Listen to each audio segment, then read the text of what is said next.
since I was studying for my bar mitzvah, I was studying with a cantor at the local Orthodox synagogue, all synagogues in Israel. So I went to him and I said, "Hey, how would does this guy, does he fulfill this prophecy about being from the line of David? Is he a descendant of David? Can you prove it to me?" And this rabbi who wasn't Chabad said, when the Messiah comes, we will just know he's the Messiah. And I said, wait a second, but can he show us that he's from the line of David? And he said, we'll just know. When the Messiah comes, we'll just know. And he kind of walked away. So I was like, okay, I don't know what that means.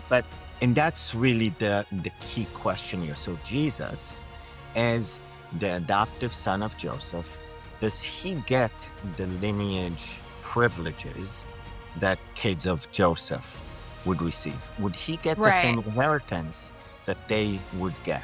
And it's amazing how basically God is saying here to us, hey, adopted children, they get full rights, they get full privileges. Hey everybody, it's Ariel Randall with So Be It, and I'm joined today by Dr. Dan Sered, an Israeli, an academic, a leader in Jewish missions. Dan, do you self-identify as a Bible nerd?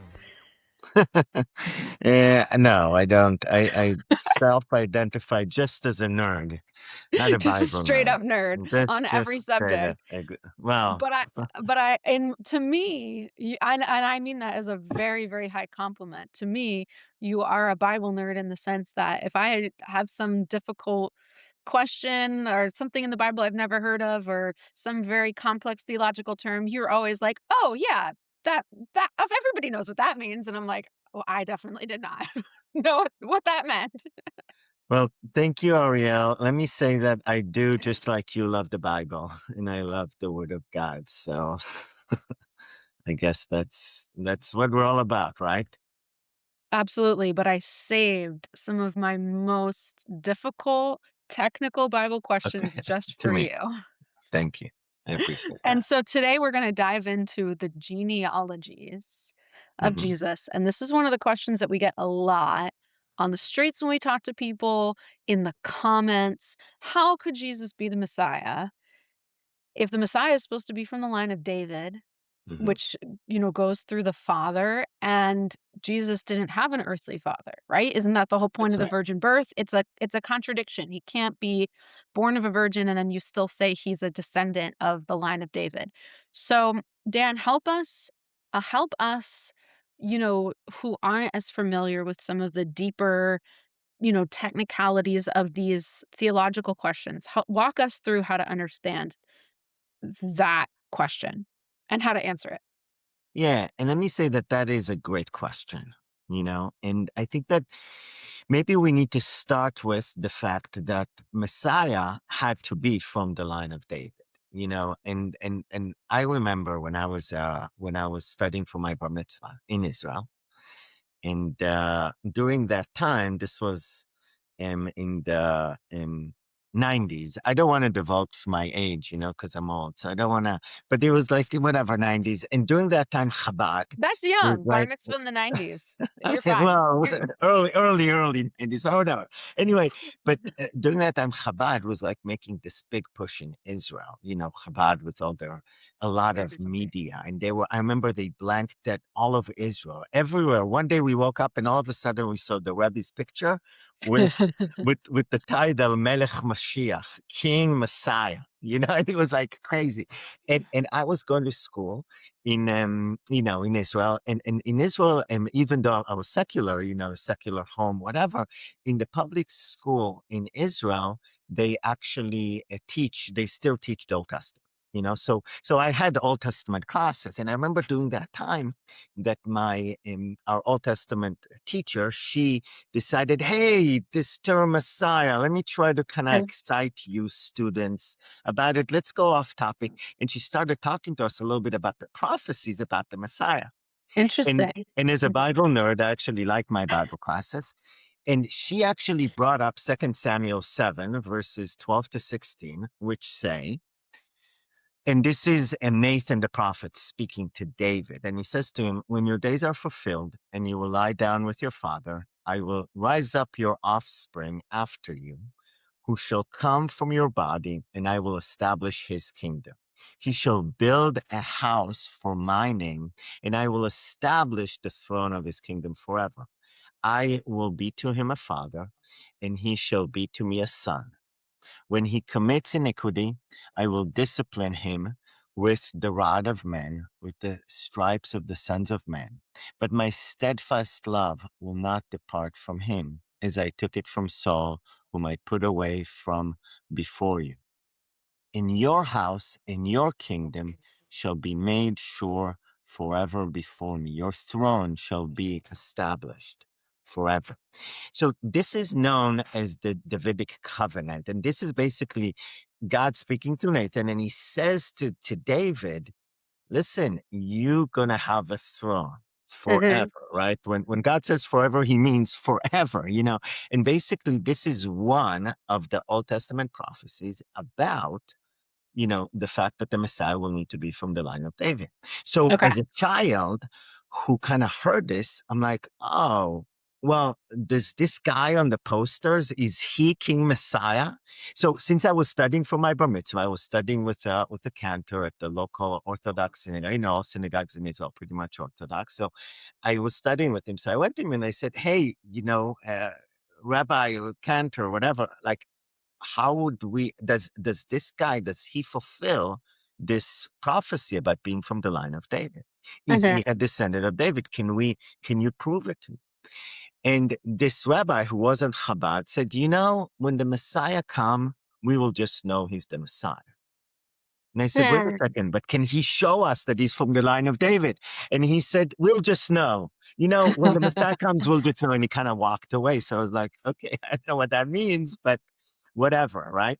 Now, Yeah. later on in life, when I was presented with the gospel, and you can watch my whole testimony on So Be It. We'll It's link there, to or it. whatever. Yeah. It's a great Sure, whatever. story. Yeah, yeah. But later on, when I finally was met a Jewish believer in Jesus, and she opened the Old Testament and New Testament to me, when I started reading in the New Testament, I actually saw that there is a genealogy there. When I just opened the first book, Matthew, right? Matityahu Mhm. in Hebrew, right? Chapter 1. I first read the New Testament in Hebrew, by the way, but chapter 1, verse 1, it starts with the genealogies. And I'm like, wow, that is wonderful, You know what? That's so funny. I haven't even really thought about that. That just the fact that we have a genealogy of Jesus is very significant because anybody today who wants to claim to be the Messiah, do they have a genealogy that they can show us going all the way back to David, to Abraham? Exactly. Probably not. Exactly. Yeah. Exactly. So that was really, really great. And there's obviously another genealogy in Luke. And we can talk about later about some of the differences, because I know that's another question, and I can share about that as well. But just to answer your question, so as we study and as we read in the New Testament, and both you and I, we affirm this truth. That's why it's such a great question, because it is true. Jesus really had no earthly father. He Mhm. was born of a virgin. And we can read those verses if we wanted to get into it, both in Matthew and in Luke, and it's all over the Brit Hadashah, the New Testament, that Jesus had no earthly father. And by the way, we should note that this miracle of the virgin birth is actually it's actually a miracle of the virgin conception, right? That's the miracle, is the fact that Huh. the virgin Miriam Mary, right? She, was of child. The conception is the birth was natural. I mean, it was a everyday normal birth. And the fact that Miriam was, she was engaged to be married, Hmm. Joseph automatically, her fiance, after Jesus was born, they got married. He automatically became his father. So in many ways, Right. he Mhm. had an earthly father. It was an adopted father, but nobody would, nobody should debate that, because obviously she's, in that time, at that age, as somebody who just gave birth, normal birth, she's engaged to be married to this guy. They get married. Of course, he becomes his father, as an adopted father. It's significant that Mary and Joseph were already engaged when she Yes, conceived because that the Joseph is not insignificant. He's not just like a irrelevant part of the story. that's right. He is significant to the context of who Jesus was, his own um, you know, backstory and genealogy, because if not, why do we need Joseph, right? Could have just God could have chosen an unengaged Exactly. woman, right? And then also, I think what you're saying is that when Jesus was born, he was born into a family with Hmm. an earthly mother and father, even though he was Exactly. miraculously conceived. Exactly. Exactly. That's why I want us to understand that the conception is miraculous, but he's born into this family, Mhm, and they are engaged and they get married. And of course they have other children, which we mhm, know, so we know Jesus had other siblings. So now the question really become not so much that he didn't have an earthly father. He did have an earthly father. He was brought up in Nazareth, right? He was born in Bethlehem, but he was brought up in Nazareth with a family, with children that were fighting over whose turn is it to play on the Switch. That was just a joke. Of course they didn't, but they had all yeah. the normal things that every family had. But the question really becomes, and it's a really great question, is okay, so as an adoptive son, do you have any rights?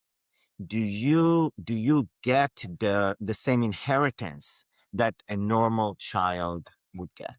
Mhm, And or are you just, you adopted, whatever, but when you grow up and your parents die, you're on your own, and you don't get any of the rights that a biological child would get from the father. mhm, And that's really the key question here. So Jesus, as the adoptive son of Joseph, does he get the lineage privileges that other kids get? That the biological that kids of Joseph would receive. Would he get the same right. inheritance that they would get?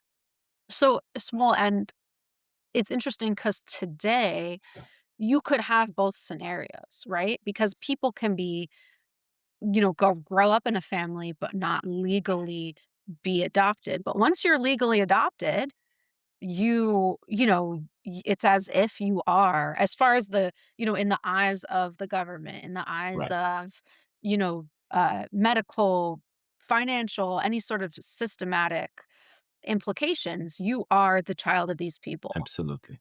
That's Yeah, right. but in Jesus' time, ho how would that have been viewed?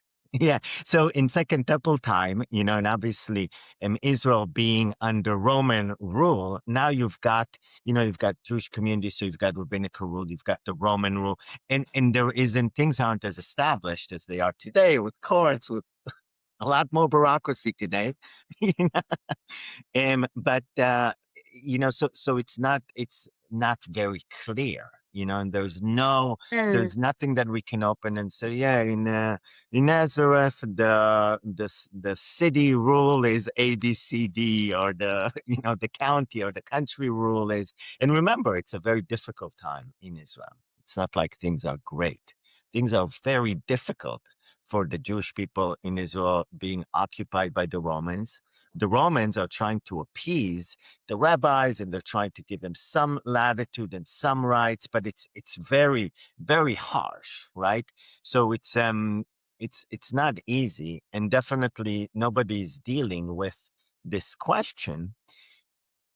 But there are some rabbinical rules that are after this time that we can kind of look to.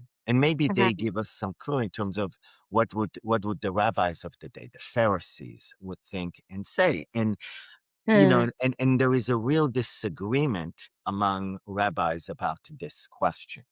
You know how it is, right? You've got two Jews, you've got three opinions, right? I mean, it's like both you and I, as Jewish people, we experience that a lot. We have a lot of opinions, and so But in one sense, I think it's significant that it's not so black and white because it's a reminder that the Bible is not a legend. Like, it's not right, mythology. Because if it was right, mythology, it'd be very clean right. and simple, Hmm. and everything would be buttoned up, and would be none of these, like, sort of deeper questions of, "Well, how did the law at that time understand this?" I mean, if Joseph and Mary were already engaged, and in some sense, it's like, why even tell people that Joseph's not his Right, biological father, right? Like, right. again, if it was a legend, this would be very, like, clean and simple. So, Yeah, I think even though it's nice when things are easy, and it actually, I think, speaks to the validity of our faith, that right. you have to really kind of study this, and there's different opinions, and scholars have been looking at this for Yeah. hundreds of years. Right. It is. And the more you dig into it, you actually see. So like in the Talmud, obviously the Jewish book, it's very interesting to note that the Talmud notes that one who raises an orphan in his home is considered as if he gave birth to them. That's in Mhm, Sanhedrin 19b. So that establishes a spiritual and functional parenthood that can serve as the basis for moral and very often as legal inheritance obligation. mhm, And some rabbis, some interpretations of rabbinical law say that if a father publicly acts as a parent and assume responsibility, he's deemed to have agreed to the child inheriting him, even without a formal written will. And so in that case, Joseph certainly acted as Jesus' parent, and therefore Joseph by default agreed that Jesus inherits him. You know what I mean? So there mhm, is a lot of these of these statements, and of course, for us, our authority is not so much rabbinical law and rabbinical disagreement, but it's more biblical, right? We already talked about us being lovers of the Bible. And and I certainly believe that the heart of God and the heart of the scripture would be that an adoptive child would receive all of the benefits of a biological mhm, child. And I think that there is enough examples from the scriptures that point to that. mhm, And a really famous one and a good one that supports this view is the story of Joseph. And we all know the story of Joseph. We remember what happened, right? He's Jacob's son, and his siblings are jealous of him. You remember the coat of many colors. You remember mhm. the story, right? And then he ends up in Egypt. I mean, if you're watching this and you haven't read the Joseph story, you gotta read it. It's in Genesis. Please do that. But anyway, there's a famine in the land, right? Joseph is now a ruler. He's like second in command to Pharaoh in Egypt.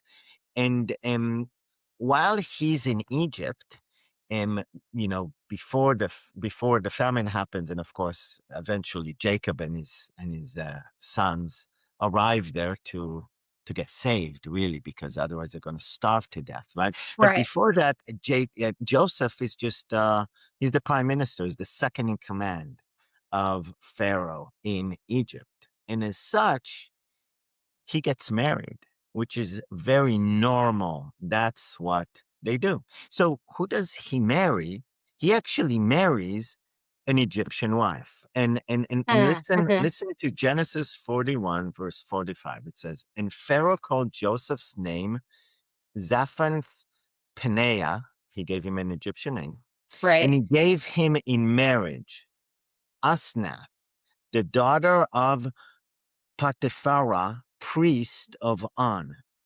So Mm, Joseph went out over the land of Egypt. So Joseph is, Pharaoh gives him a wife. She becomes his wife. And notice, she's the daughter of this priest of On. This is not the God of Abraham, Isaac, and Jacob. Right. It's a pagan God. But now she is his wife. And very interesting. Joseph and his wife, it's a Jewish Gentile couple, right? It's Like lots of people like today. lots of Yeah. people today. But please remember that this wasn't something that was allowed for Israel. We read, of course, later on in Right. Deuteronomy that Mhm. this is no, Israel shouldn't marry Gentiles, right? And as we continue five verses later in Genesis 41, verse 50, it says, she bears two sons, Manasseh and Ephraim, to Joseph before the famine. Okay.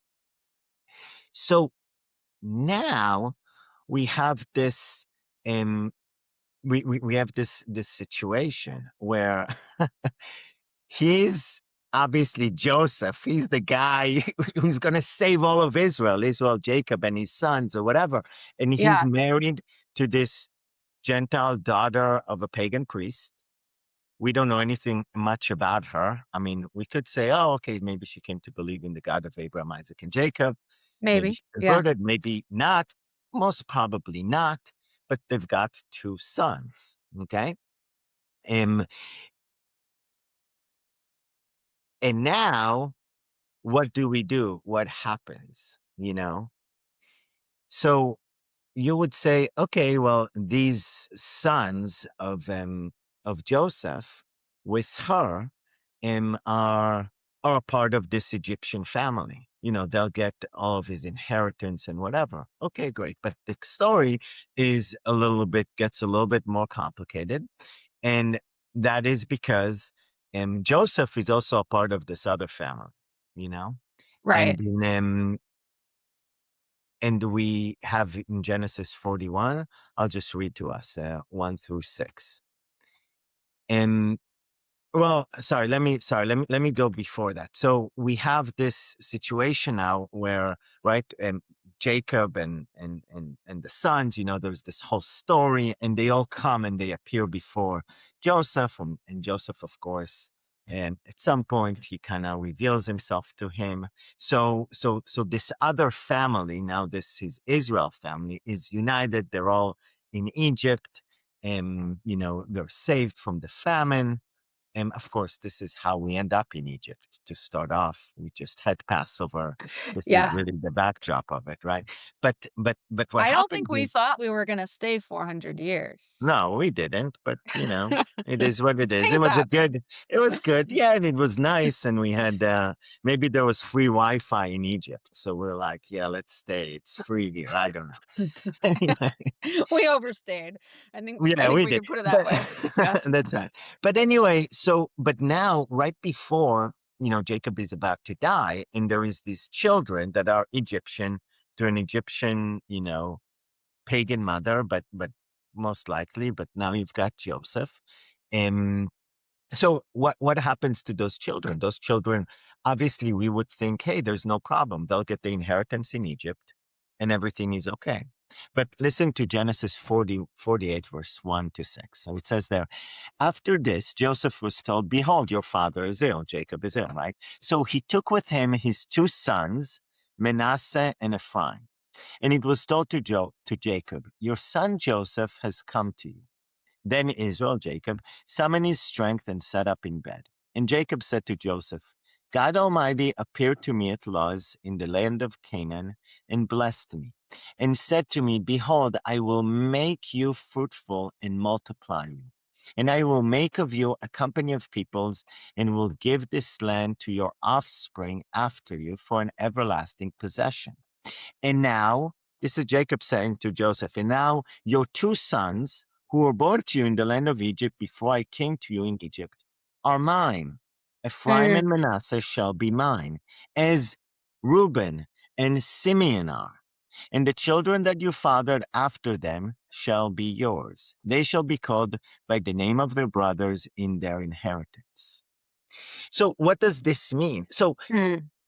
Jacob, who loves, of course, Joseph, recognizes that, hey, Joseph has got his inheritance, whatever. And Jacob could have said, hey, Joseph, you know what? your descendants are going to have whatever, an inheritance in the promised land. But he doesn't do it for whatever reason. Instead, he says, hey, your two children, I'm adopting them. They are my children. I mean, that's Mhm. exactly what Genesis 41 says. They have a Yeah. father for whatever reason. Now they're mine. I'm adopting them. Of course, he's not their biological father. They're mine. So what does it mean now that Ephraim and Manasseh are Jacob's adopted children? Ariel, I'll tell you exactly what it means. It means that so many people in Israel who don't realize and don't know the Bible, a lot of people are convinced that Ephraim and Manasseh are part of the 12 tribes of Israel because they received land. And of course, not so many of us are, you know, biblical nerds, like, or whatever, and know, and we just assume, oh yeah, they were kids, they were children of Jacob. Even in our everyday talk or whatever, Yeah. No, certainly they are part of the 12 tribes. they are, exactly. Yeah. Certainly, I was going to say because I mean they received the inheritance that Yeah. was, that were given them. They were given all the rights, everything, and it's amazing how basically God is saying here to us, hey, adopted children, they get full rights, they get full privileges.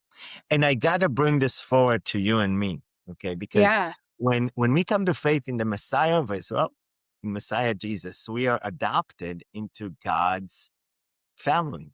And as Amazing. Yeah. adopted children of God, we get all the rights and privileges, and of course we have some responsibilities as well, but we get all of it as his children, because I believe that that's the heart of God that's presented to us through scripture, through the Bible, that adoptive children get all the rights and privileges. So now you go back to Jesus, and he's obviously Mhm. adopted by Joseph.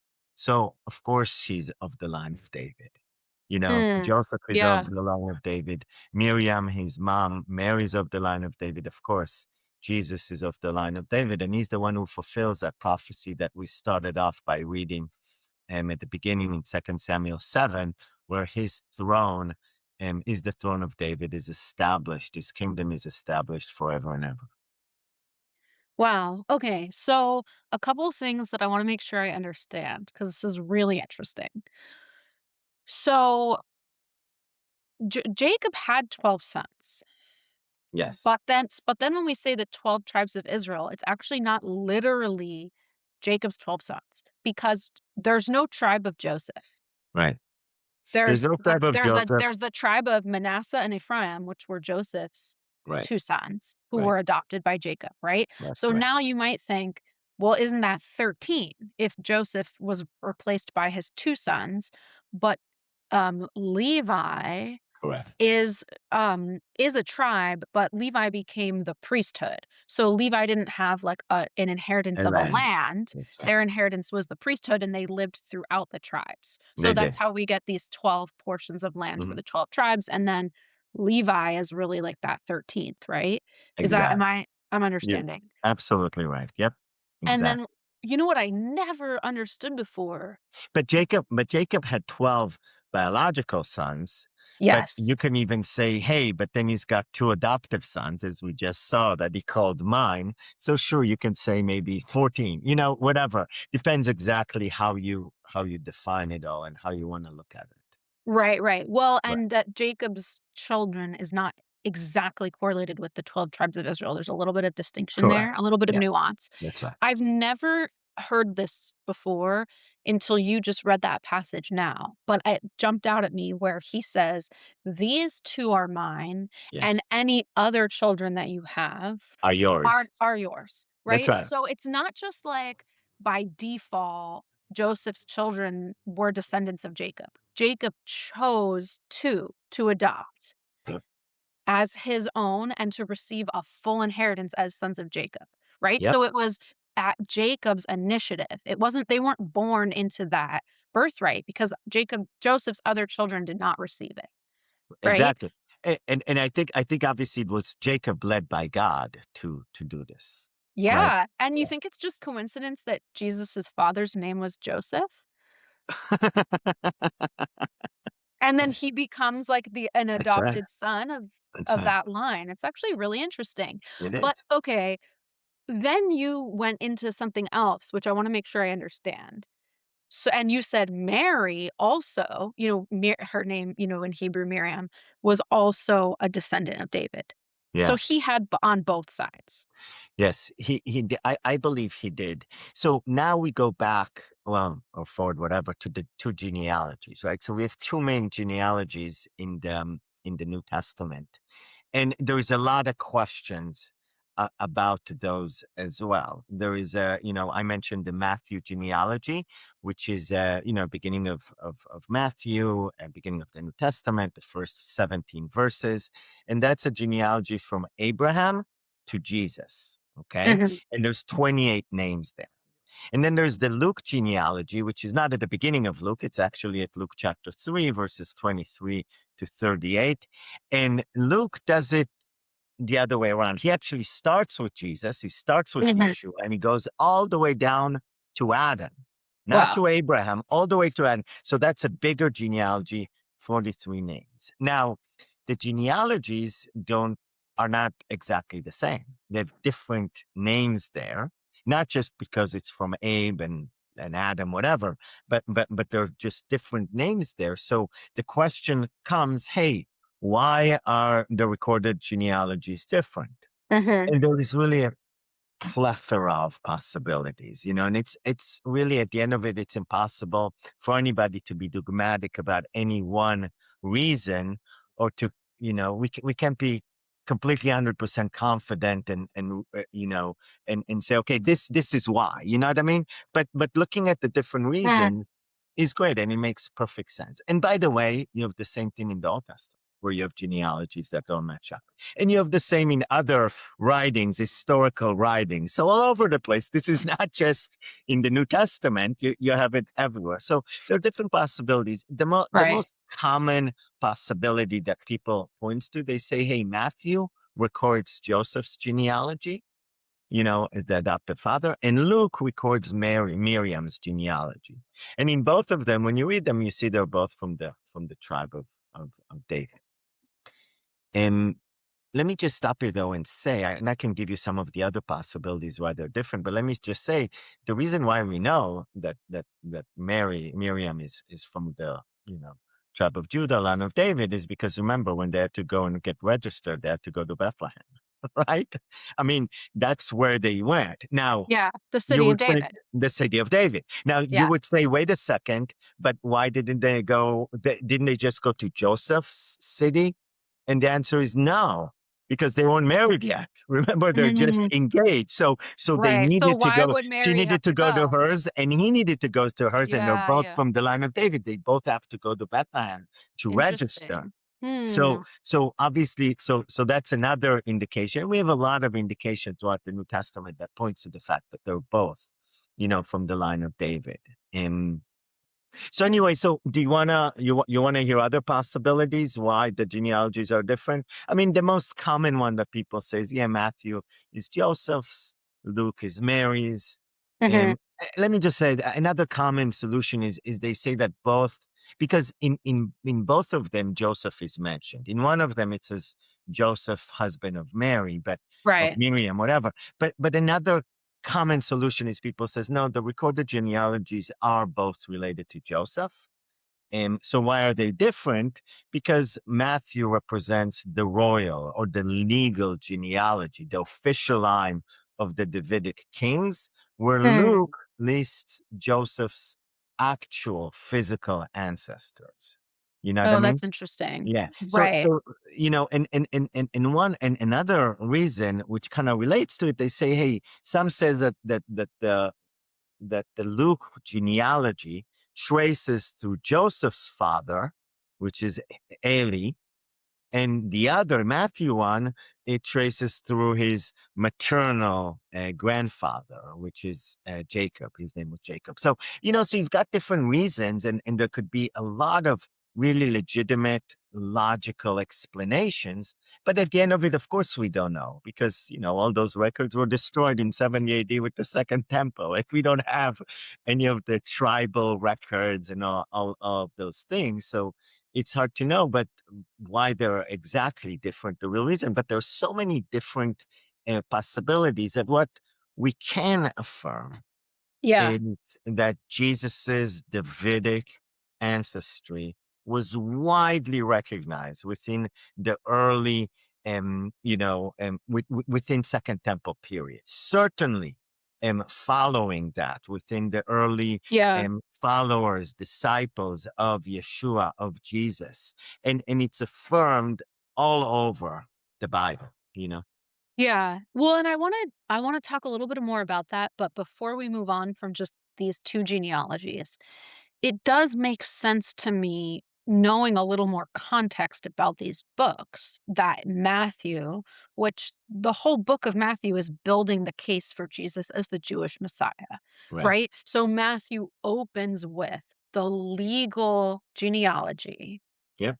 from a Jewish court of law perspective, Hmm. which would be tracing, Jesus, his legally adopted father, versus the book of Luke, which I love how Luke tells so many different stories of women Hmm. and even has very specific details, about Mary and there's verses like Mary treasured these things in her heart, and we know that these books were based on eyewitness accounts. So it even seems like maybe Mary was one of the people interviewed in this retelling of what happened. And you know uh Luke really emphasizes the testimonies of women That's throughout right. the whole book. So it wouldn't make a lot of sense that Jesus's ancestors through the physical line of Mary would make sense in the context of the book of Luke, right? So these aren't just like random records. They're in a No, context of a whole story that's being told. absolutely. And I loved what you said about it was widely recognized because I think that's the other thing.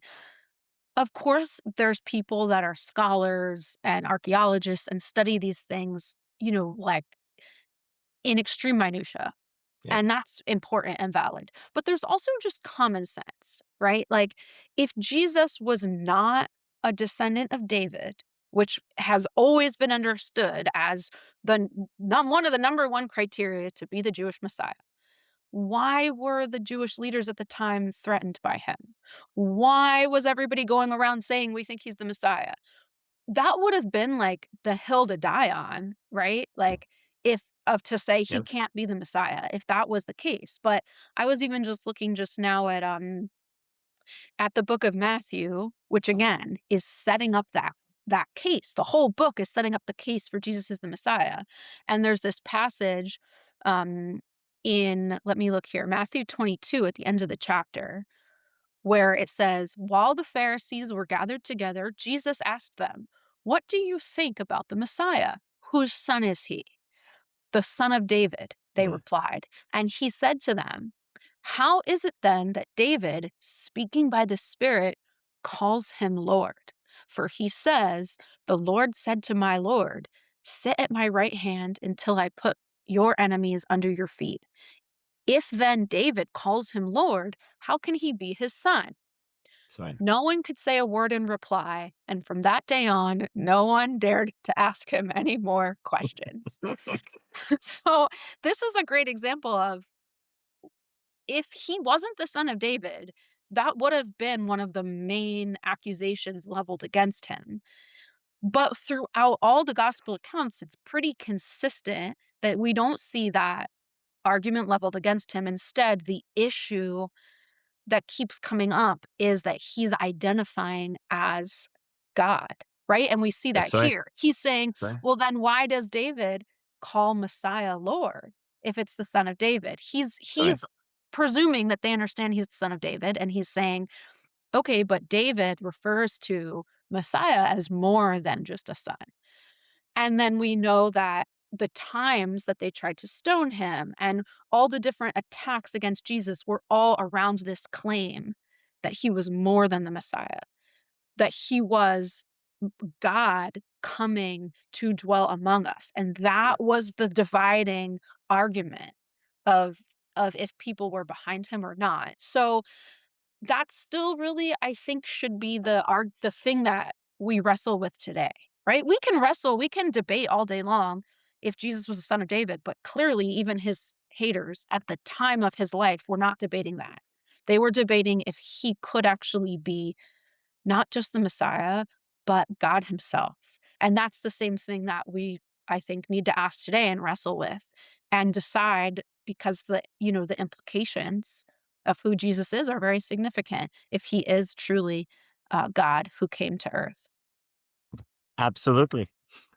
Absolutely. And obviously, when it comes to the deity of Messiah, that's not just that is something that again it's a biblical truth that we can it didn't start with the New Testament and with Jesus. It's all throughout. And then when Jesus was confronted with it, he never once said, no, no, I'm not, even though he knew the implications of it. So you're right. We do have to wrestle with that. Absolutely.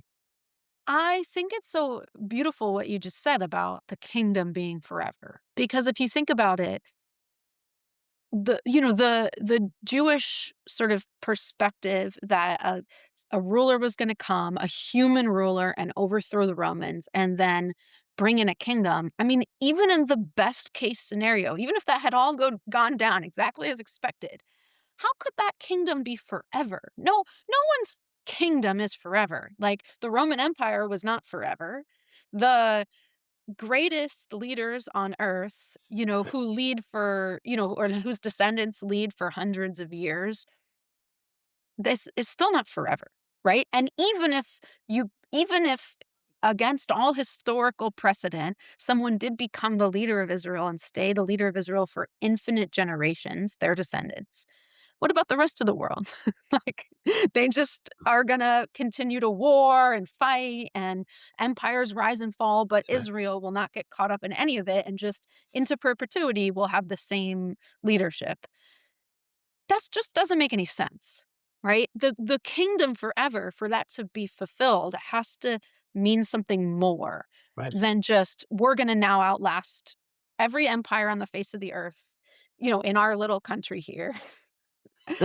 Forever in earthly terms, right? And so I think this understanding that Jesus had to be God, because to have a kingdom forever means we're talking about a heavenly kingdom. We're Yeah. talking about sitting at the right hand of God, at Yeah. the throne of God. That is the only forever kingdom. There is no kingdom on this earth that is forever. Absolutely. Absolutely. And that's why the resurrection is so important.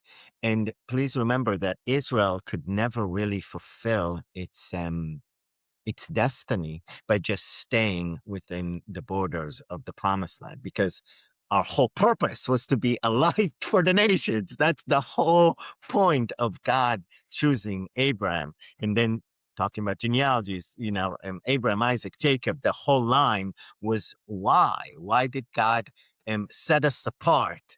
It was clearly to reach all nations.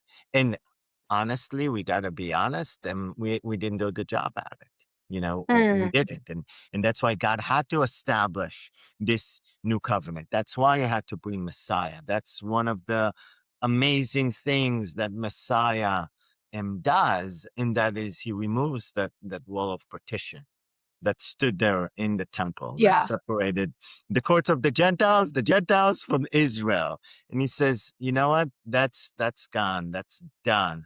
It's all through me, through Messiah. And through Messiah, you can have a covenant with God, even if you're not Jewish, and you can have a new heart and new spirit, and you can be a part, you'll be adopted into this special family, the family of God, where there's no distinction now. I mean, there's still Jewish people, there's still Gentiles, there's still male, female, of course, but we're all one in this family where we all get equal yeah, inheritance. We get equal rights, equal responsibilities, because we're all adopted as His children.